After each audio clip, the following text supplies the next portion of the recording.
오늘 나눌 말씀은 마가복음 3장 13절에서 19절입니다. 함께 읽겠습니다.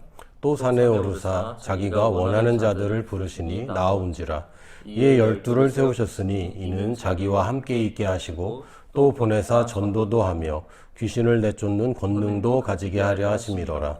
이 12를 세우셨으니 시몬에게는 베드로란 이름을 더하셨고 또 세베대의 아들 야고보와 야고보의 형제 요한이니 이 둘에게는 보아너게 곧 우레의 아들이란 이름을 더하셨으며 또 안드레와 빌립과 바돌로메와 마테와 도마와 알페오의 아들 야고보와 및 다데오와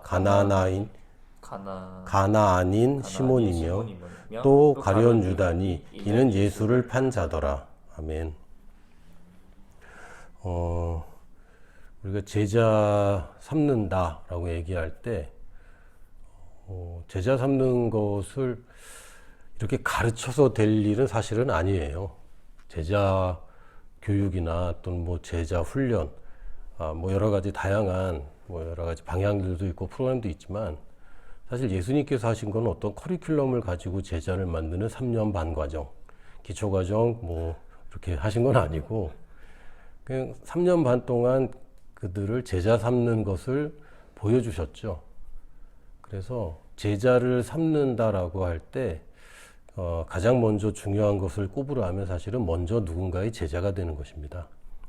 물론 누군가의 제자가 된다는 게 막 헌신해야 되고 또 뭘 버려야 되고 막 이런 식으로 생각을 하면 그거는 이제 제자라는 개념과 굉장히 동떨어진 것이고, 제자를 삼기 위해서 가장 좋은 방법은 제자가 되는 것입니다. 제가 아무래도 보육원에 있는 친구들이나 보육원 출신 친구들을 가끔 만나다 보면 이들에게 이제 관심이 많이 가게 되고, 또 그런 비슷한 종류의 글들이나 또는 뭐 수기들 이런 것도 이제 자꾸 찾아보게 되는데, 이 친구들의 공통된 그 고민 중에 하나가 결혼과 그 자녀 양육에 대해 공포를 가지고 있는 거예요. 뭐 너무 무섭다, 막 떨린다, 막 이런 것보다는 어떻게 해야 되지? 왜요? 누군가의 자녀로서 사랑을 받고 살아본 경험이 없다 보니까 부모가 되었을 때 어떻게 해야 되는지를 아무것도 모르겠다라는 이제 이런 얘기들을 듣습니다. 이게 그래도 극복하고 뭔가를 할 수 있긴 하지만 이게 굉장히 치명적이죠. 마찬가지로 누군가의 제자가 되어 보는 경험이 있으면 그 다음에 또 제자를 삼는 것은 굉장히 수월해집니다. 이게 뭐 이렇게 하면 되는 거구나. 이렇게 되는데, 우리가 지금 걷는 거 익숙하듯이 뭐 가는데 오른발 몇 번, 왼발 몇 번 이렇게 계산 안 하잖아요. 그럼에도 불구하고 많은 제자를 만든다라고 그럴 때 사람들이 아주 모호한 개념들을 갖고 있는데, 이런 분들의 특징은 대부분 누군가의 제자가 아닌 경우가 많습니다. 제가 이제 라오스에 선교사로 있을 때 선교사님들하고 이제 교제를 하고 대화를 나눌 때 다짜고짜 막 물어보지는 않았고, 대화를 나누다가 선교사님은 누구의 제자입니까? 라고 얘기하면 참 안타깝게도 거의 90% 이상이 누군가의 제자가 아닌 거예요. 너무 안타깝죠. 그래서 라오스에서 또 다른 선교지에서 제자를 삼는데 결국엔 성경 공부 외에는 딱히 뭐가 없는 그런 느낌을 많이 받습니다. 근데 제자를 삼기 위해서 먼저 제자가 되는 것은 굉장히 중요합니다. 지금 여러분들이 지금 이 메시지를 듣고 계신 분들이 어떤 상황에 있는지 모르겠지만 저는 뭐 당장 누군가를 스승으로 삼을 여력이 없어요. 또는 제 주변에 스승 삼을 분이 없습니다. 라고 생각할 수 있습니다. 근데 오늘 말씀을 잘 들어보시고, 내가 제자를 삼는 것이 나의 사명인데, 목사님, 선교사님의 사명이 아니라 모든 그리스도인들의 사명이 제자 삼는 것 아닙니까?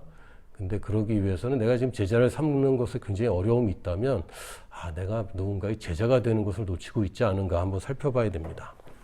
오늘 마가복음 3장에 있는 장면은 굉장히 뭐 예수님이 제자들을 부르신 것에 대한 아주 구체적인 상황들과 또 메시지들이 있습니다. 예수님은 제자들을 어떻게 부르셨는가?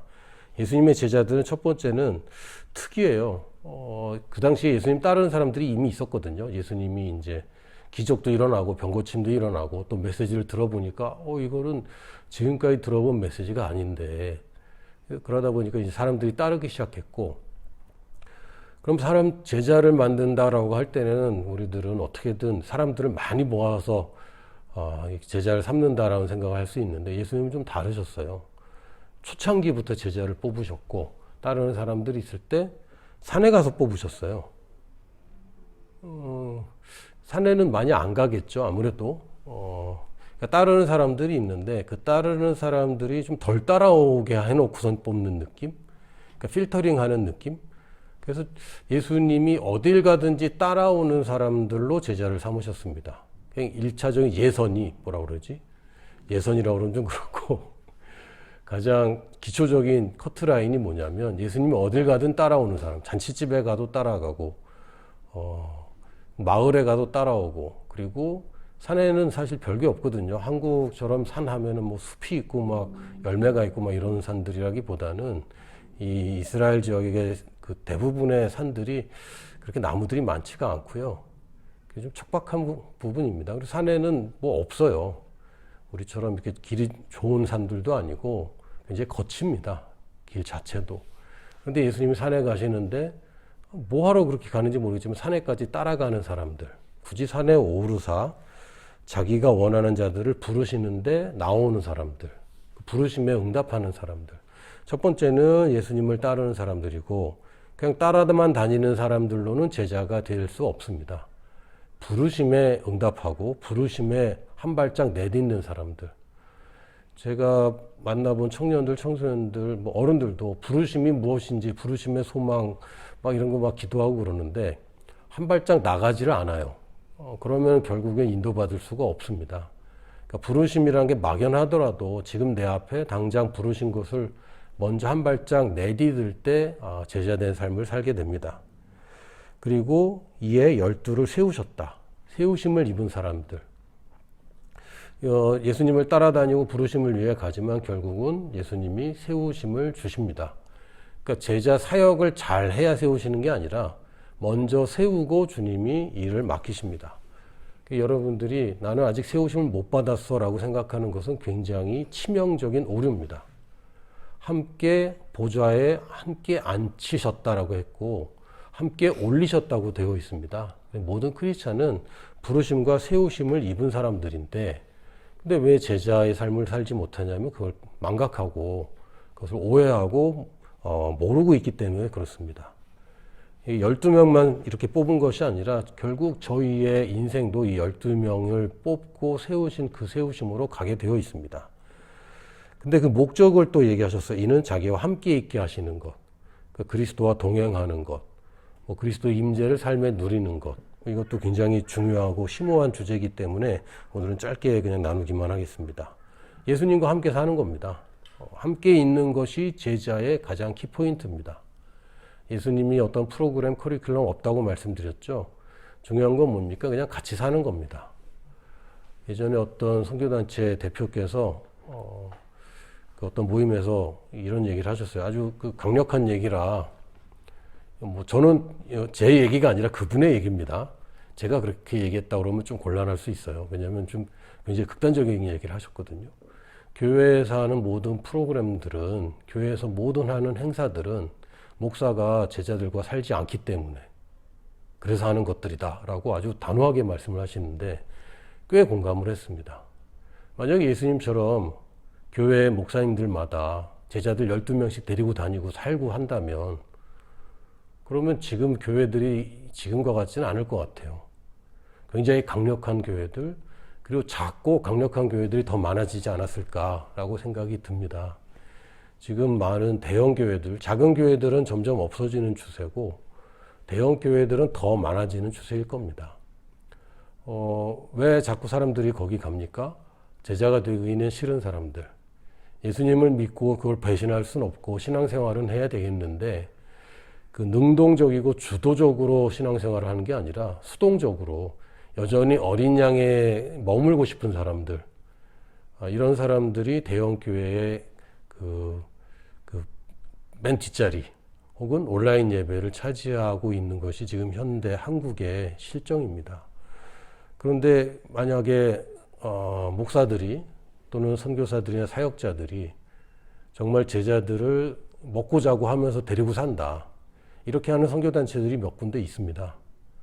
그러면 또 이제 가정들은 어떻게 해요? 뭐 이런 얘기도 물론 많은 한계가 있습니다. 그걸 이해합니다. 근데 그렇게 하지 않기 때문에 여러 가지 프로그램도 필요하고 건물도 필요하고 뭐 이렇게 된 것이죠.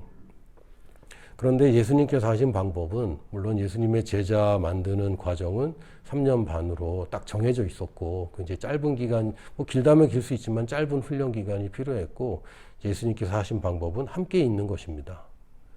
그러니까 어디 여행을 가도 함께 가고 사역을 해도 함께 사역하고 사역 훈련이라는 걸 따로 할 필요가 없었어요. 예수님 하는 거 그대로 보고 있기 때문에. 저도 김진호 목사님 오랫동안 섬겨왔고 또 이재한 선교사님 오랫동안 섬겨왔는데 제일 좋은 때가 언제냐면 이분들 모시고 어디 집회나 또는 선교여행 같이 갈 때. 저는 뭐 김진호 목사님 모시고 뭐 베트남 선교여행도 같이 다니고 어디 집회 가시면 따라다니고 뭐 이렇게 많이 했는데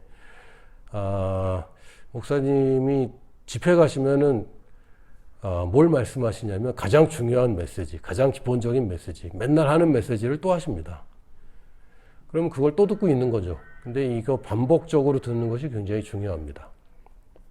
이재한 선교사님은 어디 가든 뭐 요나선교학교를 많이 하셨는데 저 같은 경우는 후보생 기간을 좀 오래 갔다 보니까 한국에서 요나선교학교를 굉장히 많이 참석하게 됐고요. 그러다 보니까 이재한 선교사님이 쓰신 교재 내용이나 이재한 선교사 하시는 강의를 제가 너무 잘 알고 있는 거예요. 나중에 제가 한국 대표가 되고 제가 강의를 해야 될 때에 제가 그렇게 어렵지가 않았어요.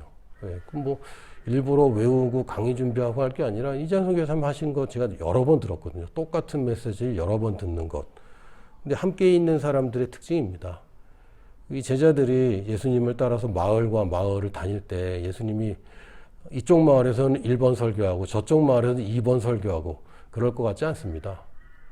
그 똑같은 메시지를 마을마다 똑같이 하셨을 가능성이 굉장히 높고 제자들은 반복해서 그걸 들으면서 자기 메시지로 삼은 거죠. 그러니까 나중에 베드로가 따로 교육받은 걸 모르겠는데 설교를 하는데 사람들이 깜짝 놀랄 설교들을 하잖아요. 많이 들었거든. 많이 듣고 똑같은 걸 계속 반복적으로 듣다 보니까 이런 일들이 생깁니다. 여러분이 만약 상상해 보세요. 이번 주에 목사님이 설교했는데 다음 주에 똑같은 내용 또 설교하고 그 다음 주에 또 설교를 하고 52주 동안 똑같은 설교를 한다. 여러분 무슨 생각이 들까요? 우리 목사님 설교 준비 안 한다. 날로 먹는다.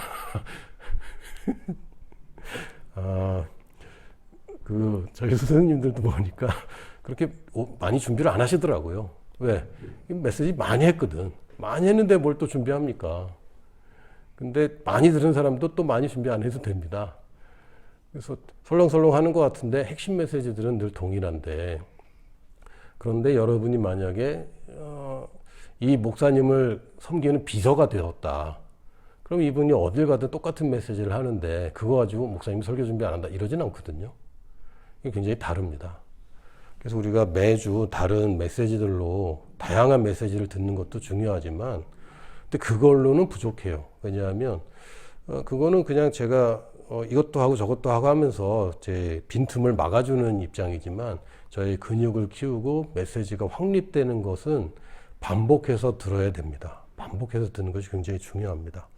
그래서 저 같은 경우도 새가족반을 오랫동안 반복해서 가르친 것이 저한테 굉장히 큰 도움이 됐습니다.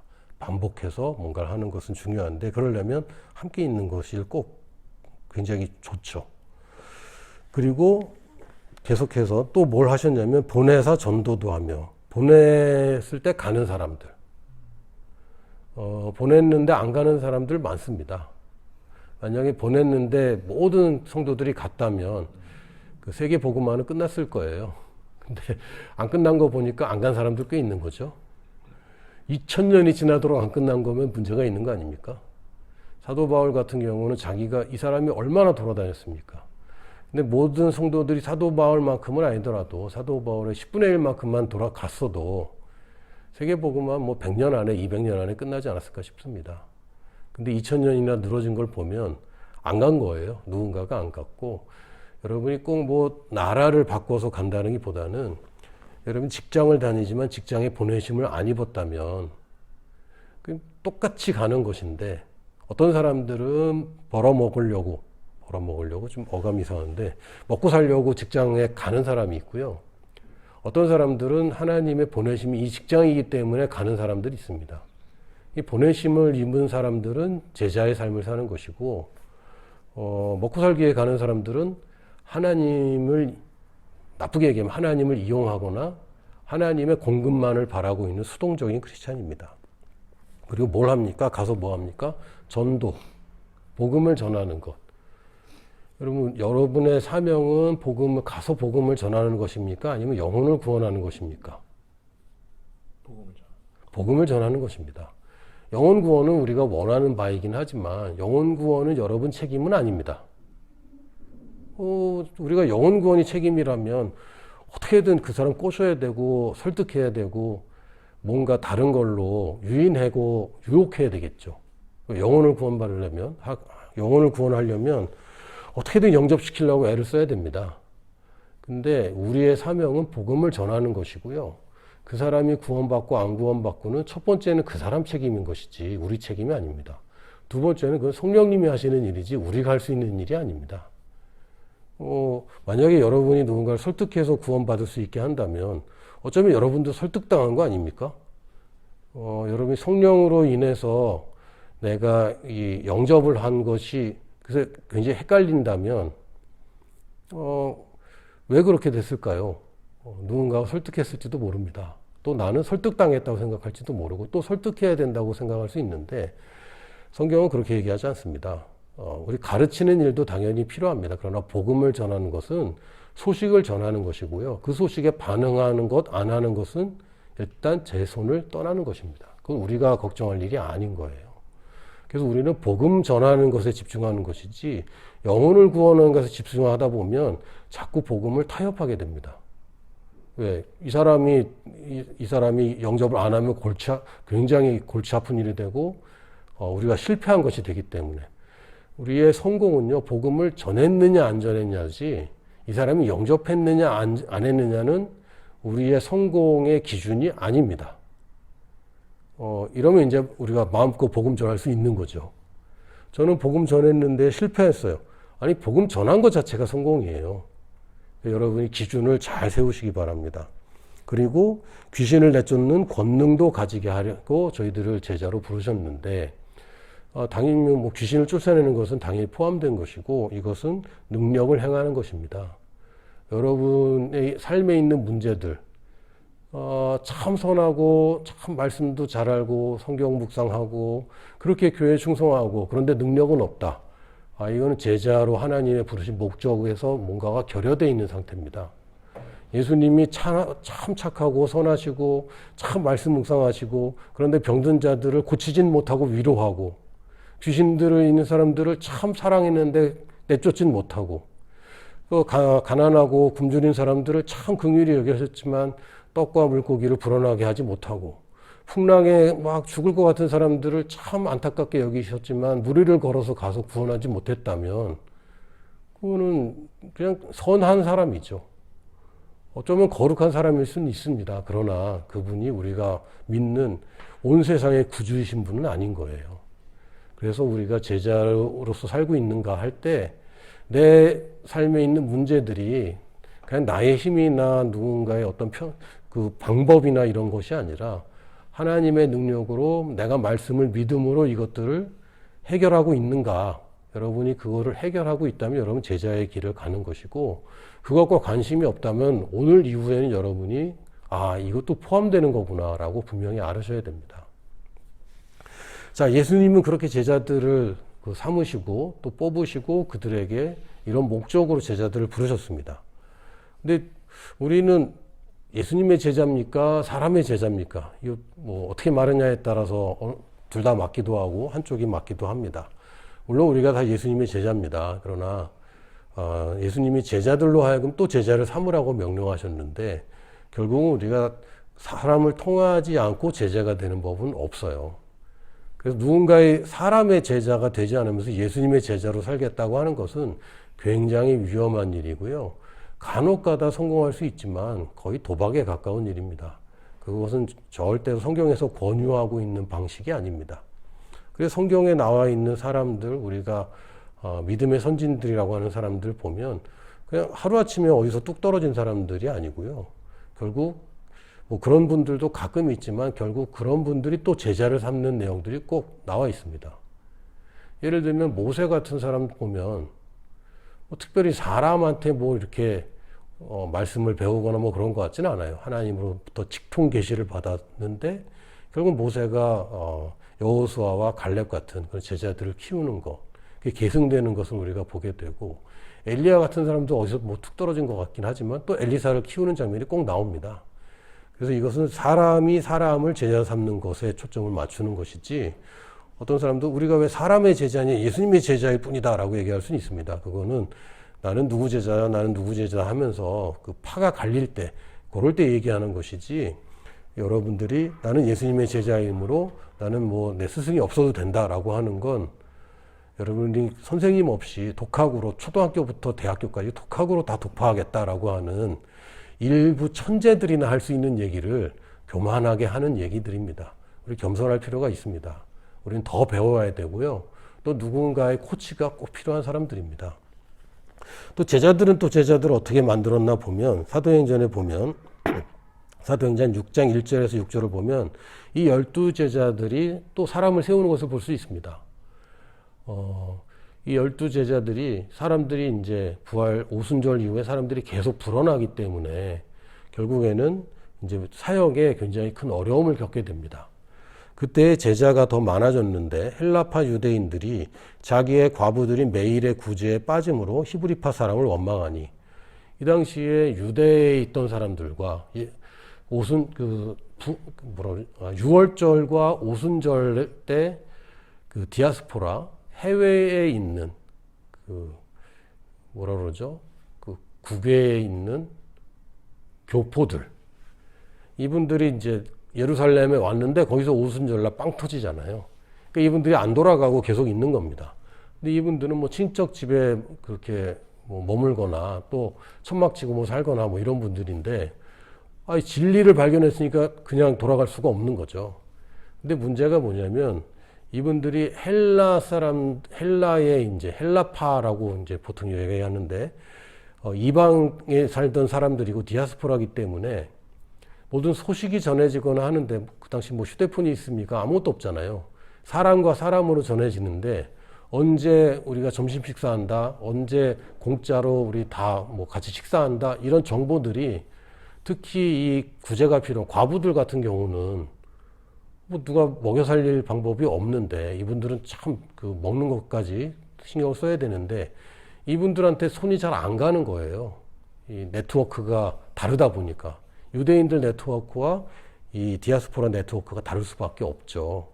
그래서 이제 구제에 빠지니까 문제가 생긴 겁니다. 그랬더니 12사도가 2절에 모든 제자를 불러 이르되, 그러니까 12사도 외에 다른 제자들이 이미 있었습니다. 뭐 예수님 시절에도 12제자 외에 또 70명 또 따로 뽑기도 하셨고 또 제자들이 있었습니다. 12제자만 제자는 아닙니다.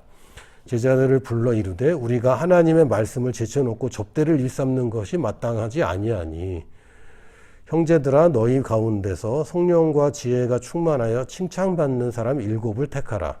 우리가 이 일을 그들에게 맡기고 우리는 오로지 기도하는 일과 말씀 사역이 힘쓰리라 하니, 가끔 목사님들이 기도와 말씀에 전념하겠다고 하면서 이제 일들을 안 하시고 어떤 경우에는 이제 가족을 부양해야 되는데 뭐 말씀과 기도에 전념하시겠다고 이렇게 하시는 경우도 있는데, 정확하게 얘기하면요, 기도와 말씀 사역입니다. 그러니까 말씀 연구하는 데 전념하는 거 아닙니다. 말씀을 전하는 데에 전념하는 것입니다. 가르치고 전하는 것에 전념하는 것인데, 만약에 목사님들이 그 생업 다 제쳐놓고 하나님께서 그렇게 하라고 하시면 그렇게 하면 됩니다.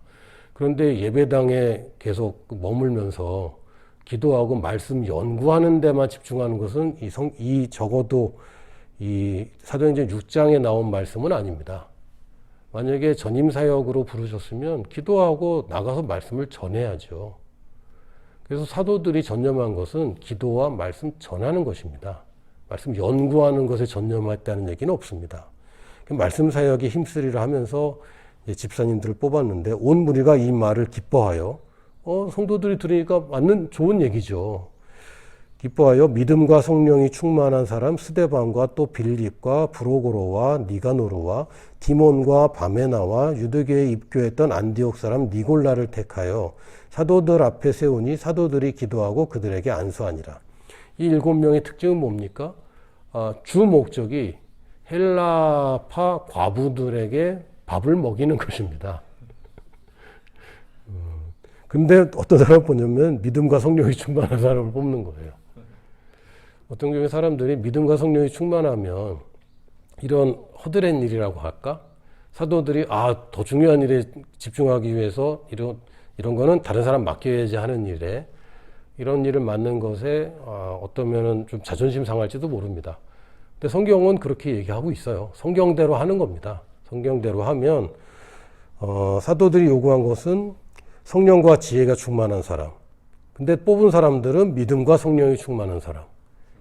이 헬라어가 가능한 사람들 7명을 뽑았습니다. 7명이 나와 있지만 그 중에 가장 유명한 분들은 2분이죠. 스데반과 또 빌립. 이분들은 집사라고 이제 시작은 했는데 나중에는 집사라고 하지는 않습니다. 물론 스데반 집사님은 초기에 순교하시면서 이분이 그 앞에 내용을 보면요. 스데반 집사님은 하여튼 기사와 이적도 많이 나타났고 그냥 말씀만 잘 가르치고 순교만 하신 게 아닙니다. 실제 사도들과 똑같은 일들을 하셨어요. 그렇게 하시다가 결국에 첫 번째 순교자로 등극을 하셨고 제가 왜 등극이란 말을 쓰냐면 이건 아무나 할 수 있는 자리가 아니고 영광스러운 자리 아닙니까? 근데 사도들 중에 첫 번째 순교사가 나온 게 아니라 이 제자의 제자 이 스데반 집사님이 12사도 중에서 아니라 이 스데반 집사님이 순교를 합니다. 너무너무 위대한 영광을 이분이 가지셨어요. 그러니까 꼭 예수님의 직접 제자만 훌륭하다 그런 거 아닙니다. 제자의 100대에 이르는 제자든 200대든 300대든 그건 상관없습니다. 이 스데반 집사님은 첫 번째 순교자로서 이걸 증명하셨고 너무 멋지게 돌아가셨습니다. 지난주에 제가 어린 양을 먹이라는 메시지를 전했는데 결국 제자들에게 하신 말씀이 뭡니까? 이 7 집사들에게 물론 어린 양은 아닙니다. 그 과부라고 했으니까 어리진 않지만 어쨌든 도움이 필요하고 가장 단순한 거 먹이는 일 이거를 집사들에게 시작을 했고요. 이분들이 성장했습니다. 빌립 집사님 같은 경우는 나중에 전도자 빌립이라고 아예 명칭이 전도자라고 되어 있고요. 이분은 유대 땅을 많이 다녔습니다. 특히 사마리아도 이분이 가서 사마리아의 부흥을 이끌어냈습니다. 예수님이 가셨을 때 수가성이라는 곳에 사람들이 예수님을 많이 믿었지만 실제로 큰 부흥은 없었습니다. 예수님이 뿌려놓은 씨에 빌립 집사님이 가서 다 추수를 하셨죠. 사마리아에 큰 부흥이 있었다고 얘기하고요. 또 예루살렘의 지중해 쪽 해안가로 많이 다니면서 결국 가이사랴까지 다니면서 이분이 복음을 전하셨고 결국 가이사랴에 정착을 하셨습니다. 또 유명한 유야가도 있잖아요. 이디오피아 내시에게 이 복음을 전하는 장면들 보면 또 이분은 전도자로서 또 큰 사역을 하셨습니다. 그리고 또 성경에 이 사도행전 6장 전에 보면 그 구브로 출신 요셉이라는 사람이 나옵니다. 근데 이 사람이 사실은 바나바예요. 나중에 바나바라는 이름으로 또 활약을 하는데 그 당시에는 이제 요셉이라고 불렸을 겁니다. 왜? 이 사람이 지금 예루살렘에 와 있거든요. 이분이 하신 일이 뭐냐면 전 재산을 팔아서 다 바쳤습니다. 대단하죠. 이걸 아나니아와 삽비라가 따라하다가 거짓말해서 이제 큰 화를 입게 되는데 이 바나바 선생님은 제가 정말 천국 가면 제일 처음 만나고 싶은 분이에요. 물론 예수님도 보고 싶고 다 보고 싶은데 이 바나바 선생님은 정말 제가 보고 싶고 생각만 하면 막 눈물이 날라 그래요. 어떻게 이런 분이 있을까? 바나바 이 사도, 나중에 사도라고 하거든요. 바울과 바나바를 가리켜서 사도들이라고 이제 명칭을 합니다. 그래서 바나바도 사도라고 우리가 인정할 수 있는데 이분의 특징은 뭐냐면 착하다는 거예요. 성경에 바나바 착한 사람이야. 여러 번 나옵니다. 얼마나 착한 아니냐면 사울이 회심을 했는데 이 사람 굉장히 위험한 사람 아닙니까? 이 사람 때문에 지금 몇 명이 죽었는지 몰라요. 스데반 집사님 돌아가실 때도 얘래. 사울이 책임자였고, 회심을 했다고 그러는데 아무도 안 믿어줬는데, 이 바나바가 가서 다 들어주고 사도를 만나게 해줍니다. 뭐 되게 착한 사람이에요. 이렇게 긍휼이 넘치는 사람이고, 이렇게 선한 사람이 있을까? 나중에 자기 그 조카이긴 하지만 마가라고 하는 요한, 우리가 오늘 마가복음 읽지 않았습니까? 이 친구가 바울이랑 바나바 쫓아다니다가 중간에 도망갔거든요. 추노했다고 보통 표현하는데 말도 없이 그냥 도망간 거예요. 여러분 회사 경영하는데 어느 날 직원이 한 명이 안 나와. 이런 경우 있죠. 저도 부끄러운 그런 경험이 있는데 마가가 도망가 버린 거예요. 여러분 이 사람이 나중에 또 회개하고 돌아오겠다고 할 때 직접 온 것도 아니고 또 바나바 통해서 바울이랑 이렇게 얘기를 하는데 여러분 같으면 받겠습니까? 한 번 그랬으면 또 그래. 그리고 바울은 안 받습니다. 근데 바나바는 또 계속 이 사람을 또 잘 돌봐줍니다. 인정해주고. 그래서 결국엔 이 마가가 나중에 베드로의 제자가 되고요. 결국엔 마가복음을 쓰게 됩니다. 그러니까 이 바나바 선생님 생각하면 야 남들이 버리고 남들이 다 아니라고 하는데 찾아가는 걸 보면 예수님이 수가성에 가신 거, 거라사 광인 만난 거 이런 장면들이 생각이 나요. 남들은 다 아니라고 그러는데 아니 이 바나바가 바울을 안 키워줬으면 우리 서신서들은 다 없어지는 거 아닙니까? 그리고 사복음서도 사실 마가복음이 제일 먼저 씌워지고 그걸 보고 나서 다른 그 세 가지 복음서가 더 이제 집필이 됩니다. 그 사실 뭐 사복음서 빼고 서신서 빼면 남는 게 거의 없거든요. 그리고 사도행전도 거의 바울의 기록 아닙니까? 바울에 관한. 그러니까 바나바 선생님이 안 계셨으면 베드로 전후서랑 요한계시록밖에 없을지도 몰라요. 그러니까 저는 바나바 선생님 보면 너무 이분 예수님 생각하고 바나바 선생님 생각하면 저의 완악한 마음이 좀 녹아집니다. 이게 이제 스승님을 둔 제자들이 가지고 있는 거예요. 이분이 특별히 뭘 안 가르쳐 줘도 그분의 삶을 우리가 보면 저도 게으르다가도요. 책 읽기 싫다가도 김진호 목사님 생각하면 정신이 번쩍 납니다.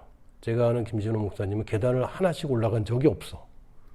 계단을 늘 2개씩 올라가세요. 시간을 아끼시려고. 근데 내가 게으를 수가 있는가. 그런 삶을 보면 우리가 정신이 바짝 나죠. 최순애 목사님 생각하면요. 하여튼 누구를 만나도 어쨌든 이 사람한테 집중하는 모습, 그리고 무슨 얘기를 해도 별로 안 흔들리는 모습, 이런 일들이 생각이 납니다. 이런 걸 보면 참 배울 점이 많죠. 그래서 결국은 성경에도 보니까 예수님의 제자들만 얘기만 나오는 게 아니라 제자가 삼은 제자들 얘기로 성경이 또 가득합니다. 특히 서신서나 사도행전을 보면 결국 이 사람들 얘기입니다. 그리고 바나바가 사도가 되긴 했지만 바울이 사도 바울이라고 불리지만 누구의 제자냐 그러면 사실은 바나바의 제자입니다. 이 사람도 직통계시도 많이 받고 하긴 했지만 어린 양일 땐 누가 도와줬냐? 바나바가 도와줬거든요. 바나바가 사도들 다 소개시켜주고 다소에 혼자 내려가 있는데 나중에 안디옥에서 사역을 할 때 이미 사역이 잘 되고 있었어요. 안디옥 교회는 특이한 교회입니다. 성도들이 모여서 교회가 부흥하니까 우리 그 설교할 사람 목사님 한 명 보내달라고 예루살렘에 초청했고 바나바를 보냅니다. 그러니까 바나바는 집사라는 얘기도 없어요. 근데 어느 순간 보니까 바나바가 잘 성장해서 그 안디옥 교회의 목사로 이제 가게 되고 목사라는 표현은 없었지만 아마 그렇게 간 것 같습니다. 그리고 가서 사역이 점점 커지니까 또 말씀 가르칠 사람이 필요하니까 또 바울을 또 초빙을 합니다. 그래서 이제 바울이 사역을 할 수 있는 길을 다 열어주신 분이고 나중에는 바울이 더 커지죠. 바울의 사역이 더 커지고 성경이 바울 중심으로 가고 바울이 수편지들에서 성경이 되는데 바나바를 보면 이렇게 하는 것이 제자 삼는 것이구나 라는 걸 우리가 잘 알 수 있습니다. 제자가 언제까지 어린 양으로 있는 것은 아닙니다. 제자가 성장을 하게 돼요. 처음에는 스승과 제자의 사이가 부모와 자녀 간의 관계랑 똑같습니다.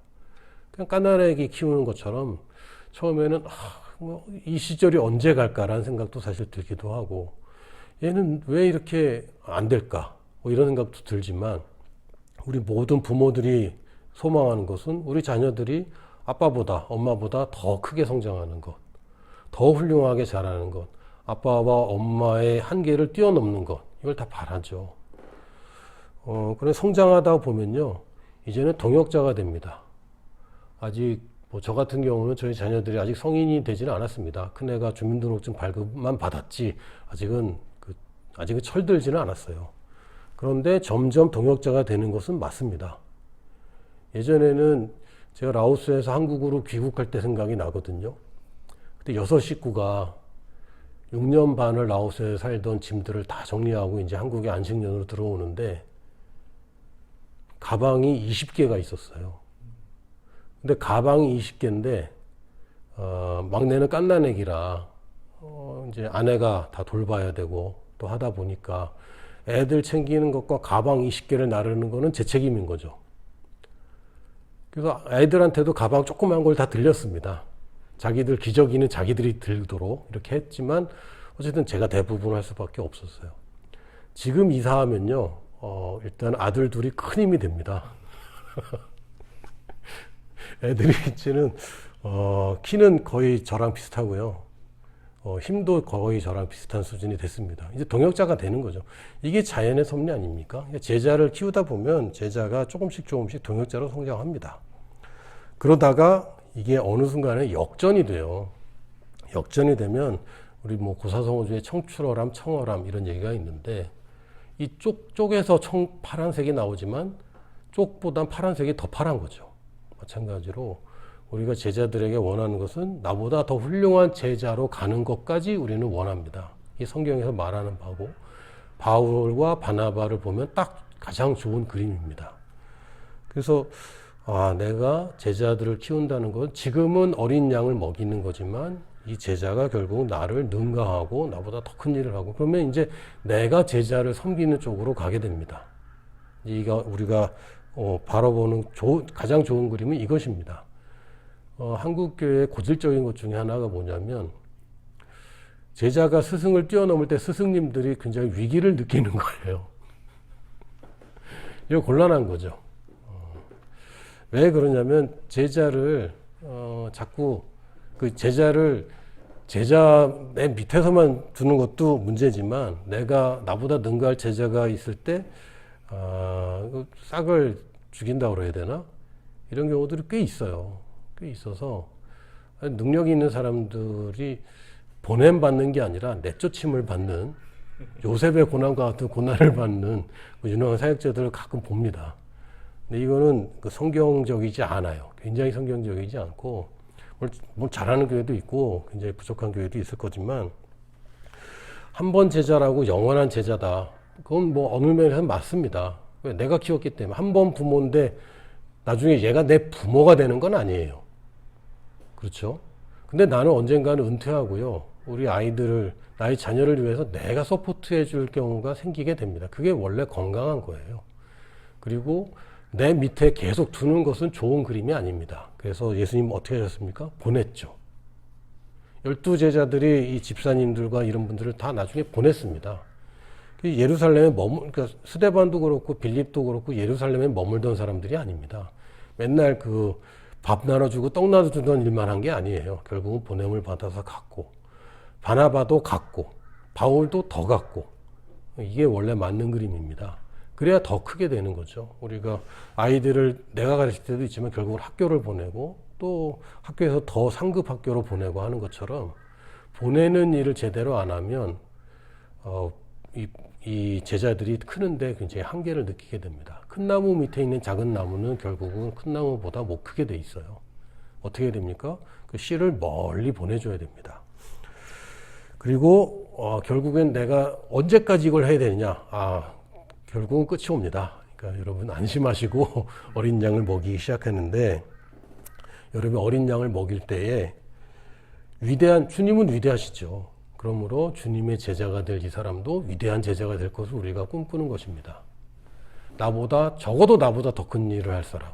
왜 성경에 뭐라고 되어 있냐면 예수님께서 내가 진실로 너희에게 이르노니 진실로 하면은 이 사람들이 잘 안 믿어지겠구나. 그래서 예수님이 강조하시는 겁니다.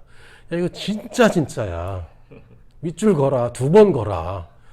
내가 진실로 진실로 너희에게 이르노니 나를 믿는 자는 내가 하는 일을 그도 할 것이요. 아멘. 믿기로 결정하십시오. 2번 하십시오. 아멘 2번 해야 됩니다. 이건 진실로 진실로 했으니까. 아멘 아멘. 내가 하는 일을 그도 할 것이요 또한 그보다 큰 일도 하리니. 아멘 아멘. 이거 잘 안 믿어지거든요. 여러분 믿어지십니까? 예수님과 같은 일을 할 것만 해도 이게 얼마나 감격스럽습니까? 근데 이보다 더 큰 일을 할 것이다. 예수님 하신 말이에요. 이게 교만이 아닙니다.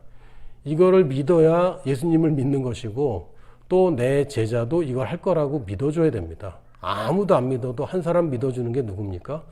그 어린 양을 먹이는 목자 아닙니까? 어린 양을 왜 먹입니까? 죽을 것 같아서 먹이는 거 아니잖아요. 얘가 큰 양이 될 거라고 우리가 기대하면서 먹이는 것처럼 지금 영적인 갓난아기들도 있고 아직 우리에 들지 않은 아주 그냥 어린 양보다 더 어린 양. 내가 볼 땐 내가 어린 양인데 내가 봐도 어린 양. 이런 사람들을 우리가 먹이는 것입니다. 이게 제자 삼는 일이고 여러분이 뭐 제자 훈련 뭐 이런 것보다 일단 나보다 더 어린 양 찾는 것. 불신자는 무조건 여러분보다 어린 양입니다. 그리고 내가 누군가의 제자가 되는 것. 우리 스승님들은 다 반쪽이들입니다. 제가 저희 스승님 욕하는 게 아니라 완벽한 스승은 없어요. 그리고 완벽한 스승을 기대할 필요도 없어요. 여러분이 학교 다닐 때 담임 선생님이 완벽하기를 바랬습니까? 수학 선생님이 영어도 잘 가르치고 국어도 잘 가르치고 그걸 바랬습니까? 그러면 초등학교 선생님이죠. 초등학교 교사는 모든 과목 다 가르치잖아요. 요새는 또 아닌 것 같기도 하더라고요. 전문 과목 선생님들이 있는 것 같은데 전문성이 있으려면 다른 거는 모릅니다. 그게 정상 아닙니까?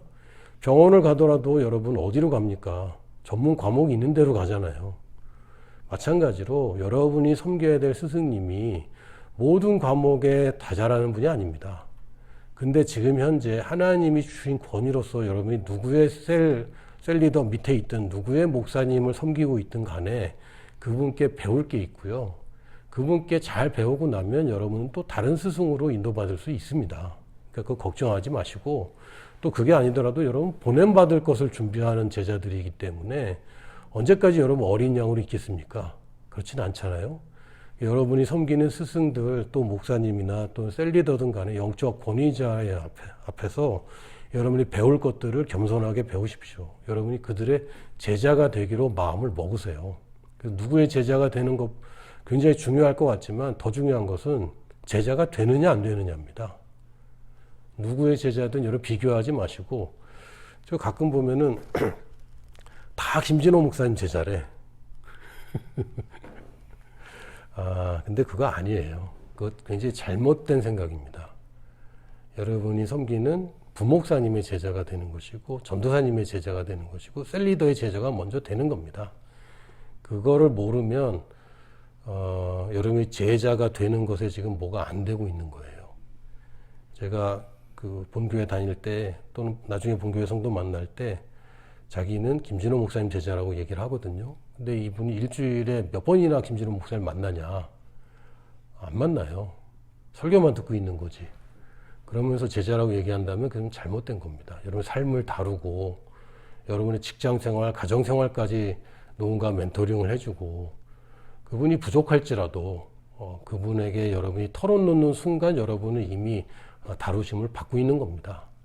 여러분이 제자가 되는 거 아주 위대한 스승을 만나고 싶어 하겠지만 그 전에 먼저 여러분 앞에 있는 여러분보다 조금 더 어른인 그런 양들을 섬기기 시작하시고 또 여러분보다 조금 더 어린 양들을 섬기기 시작하는 것, 이게 우리가 제자가 되는 것입니다. 누군가 위대한 스승을 모셨지만 내가 어린 양을 안 키운다, 이거 제자가 된 게 아닙니다. 왜? 예수님은 우리 보고 제자 삼으라고 하셨거든요.